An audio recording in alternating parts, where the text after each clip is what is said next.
Konsep yang kelima yaitu tentang mitokondria dan kloroplas yang mampu mengubah energi dari satu bentuk ke bentuk lainnya. Ini organel lainnya dari sel yang penting sekali peranannya dalam melakukan aktivitas terutama transformasi energi ya. Jadi organisme-organisme yang mentransform atau mengubah energi yang mereka perlukan dari sekelilingnya ini hampir melakukan semuanya.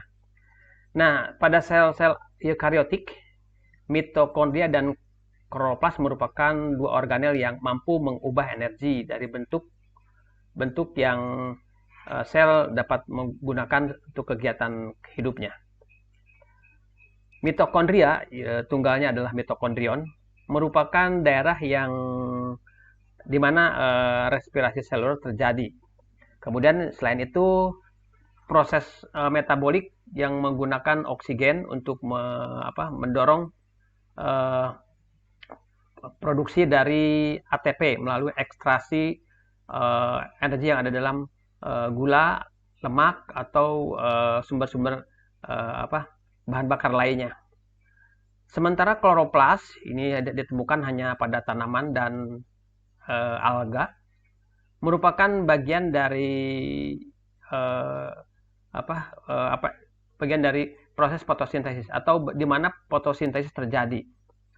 Proses ini sendiri di dalam kloroplas mengubah energi cahaya menjadi energi kimia yang diserap dari cahaya matahari dan digunakan untuk mendorong sintesis senyawa-senyawa organik, misalnya gula dari karbon dioksida dan air.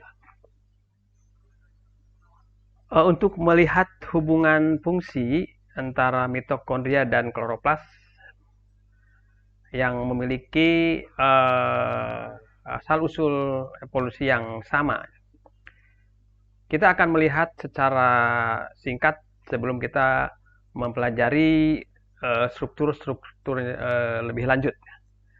Pada bagian ini kita juga akan menganggap bahwa peroksisom, sebuah organel oksidatif, atau akan dimasukkan ke dalamnya. Karena asal-usul evolusi dari peroksisom ini sama halnya dengan hubungannya dengan organel-organel lainnya. Dan kenyataannya masih dalam perdebatan. Evolusi dari asal-usul mitokondria dan kloroplas ya.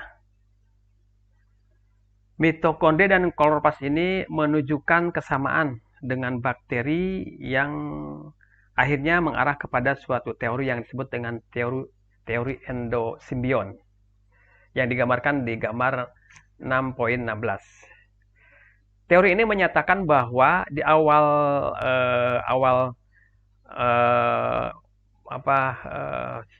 ancestor dari sel-sel eukariotik, jadi nenek moyang sel-sel eukariotik, ini menelan sebuah sel-sel prokaryotik non-fotosintetik yang menggunakan oksigen. Jadi sebuah bakteri. Nah, akhirnya hasil penelanan ini membentuk sel yang berhubungan dengan si induk selnya atau dengan sel utamanya, di mana akhirnya akan terbungkus menjadi sebuah endosimbion. Jadi ini artinya sebuah sel yang hidup di dalam sel lain. Selanjutnya sejalan dengan proses evolusi, host selnya, sel induknya itu, dan endosimbionnya bergabung ke dalam sebuah organisme tunggal. Dan eukariotik sel dengan endosimbion yang telah memiliki mitokondrion. Nah, jadi minimal sel-sel ini mungkin akhirnya mengambil prokaryotik fotosintetik menjadi nenek moyang dari sel-sel eukariotik yang berisi kloroplas. Mari kita pelajari bagaimana teori endosimbion yang terjadi pada mitokondria dan kloroplas. Di gambar 6.16 ini menggambarkan tentang teori asal-usul teori dari endosimbion. Teori endosimbion yang memberikan penjelasan tentang asal-usul dari mitokondria dan kloroplas dalam sel-sel eukariotik. Jadi berdasarkan teori ini, nenek moyang yang diajukan dalam pada mitokondria adalah sebuah prokariotik yang non fotosintetik tapi menggunakan oksigen, di mana mereka masuk ke dalam host cell, sementara yang pada kloroplas ini merupakan adalah prokariot fotosintetik. Jadi ini dua organisme yang berbeda. Tanda panah yang tebal ini menggambarkan perubahan secara evolusioner ya. Sedangkan yang tanda panah kecil di dalam sel menunjukkan proses menjadi endosimbion, sebuah organel pada satu periode yang lama, panjang. Di sini kita lihat ini adalah sel nenek moyang dari sel eukariotik sebagai hostnya, sebagai inangnya. Ini ada inti, ada retikulum endoplasma, ada membran inti. Kemudian sel nenek moyang eukariotik ini menelan, engulf, sebuah prokariot non fotosintetik tapi menggunakan oksigen, dan melalui beberapa generasi sel menjadi sebuah mitokondria. Jadi masuk ini ke dalam host, dan akhirnya di sini akan menghasilkan eukariot yang saat ini kita kenal gitu. Sementara di sebelah kiri sini ada organisme lain, yaitu prokariot yang fotosintetik juga. Jadi ada dua organisme di sini, yang non fotosintetik, ini yang fotosintetik. Ini sama prosesnya, ditelan, engulfing. Kemudian akhirnya ini yang menyebabkan kenapa kloroplas dengan mitokondria itu memiliki membrannya double ya, karena yang pertama adalah membran yang dimiliki oleh prokariotik itu sendiri. Yang kedua adalah membran yang berasal dari inang dari selnya sendiri atau dari sel eukariotik. Teori ini saat ini teori yang paling banyak bisa diterima secara luas, di mana kita akan menguji ini lebih detail di konsep 25.3. Dan teori ini ternyata konsisten dengan ciri-ciri struktural pada kebanyakan mitokondria dan kloroplas. Pertama, daripada dia memiliki double pada sebuah membran yang tunggal, seperti organel yang ada pada sistem endomembran, mitokondria dan kloroplas tertentu memiliki dua membran yang menutupi mereka. Kloroplas juga merupakan atau memiliki sebuah sistem internal membran. Ada bukti lain bahwa nenek moyang prokariotik, nenek moyang dari eukariotik menelan prokariotik memiliki dua membran luar yang menjadi double. Seperti prokariotik, mitokondria dan kloroplas berisi ribosom, juga molekul-molekul DNA dalam bentuk sirkular, sama halnya dengan kromosom bakteri. Ini berhubungan dengan membran bagian dalamnya. DNA ini memiliki program organel yang di mana sintesis dari beberapa organel atau protein organel pada ribosom yang telah disintesis dan disusun sama. Nah, yang ketiga, ini juga konsisten dengan asal-usul evolusioner yang mungkin terjadi dalam sel. Mitokondria dan kloroplas merupakan organel yang otonom. yang tumbuh dan melakukan reproduksi di dalam sel secara independen. Terakhir, kita akan fokus pada struktur mitokondria dan kloroplas. Serta kita akan menyiapkan overview dari struktur mitokondria dan kloroplas dan fungsinya. Dalam chapter 9 dan 10, kita akan menguji peranan dari sebagai transformer energi. Mitokondria sebagai tempat konversi energi kimia.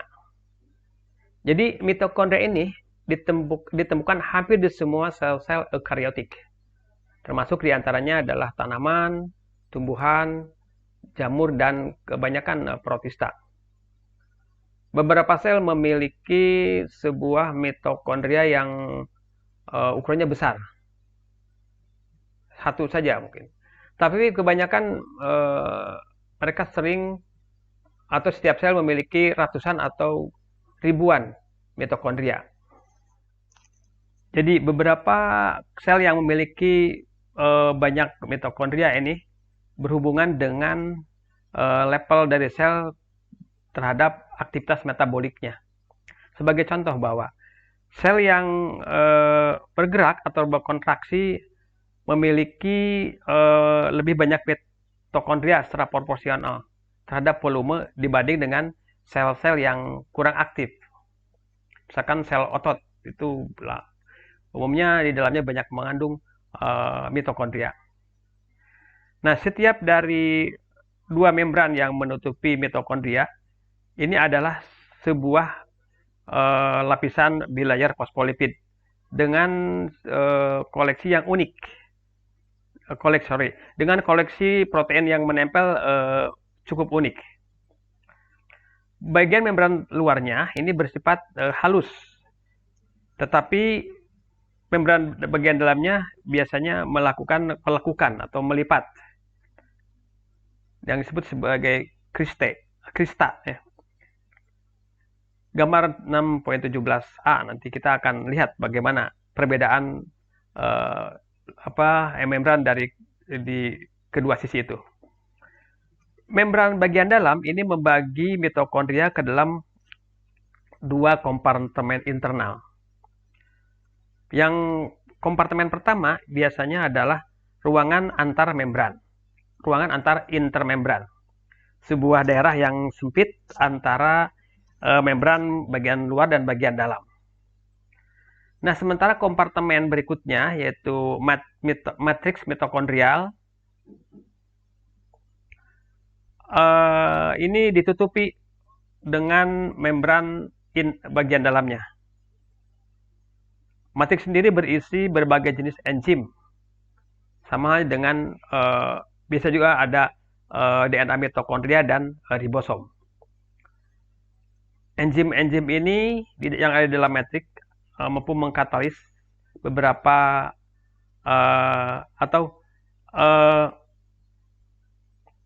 enzim-enzim yang ada dalam matriks ini mengkatalis beberapa langkah dari respirasi sel. Protein-protein lain yang berfungsi dalam respirasi, termasuk di dalam antaranya adalah enzim yang mampu membuat ATP. Ini dibangun di dalam membran bagian dalam. Karena bagian permukaan yang berlipat-lipat, maka krista ini memberikan membran-membran mitokondria bagian dalamnya sebuah luas permukaan yang besar, sehingga meningkatkan produktivitas dalam respirasi seluler. Ini adalah merupakan salah contoh lain dari fungsi struktur yang pas. Di chapter 9 akan diskusikan tentang respirasi seluler ya, lebih detail. Mitokondria umumnya memiliki ukuran berkisar antara 1 sampai 10 mikron panjangnya.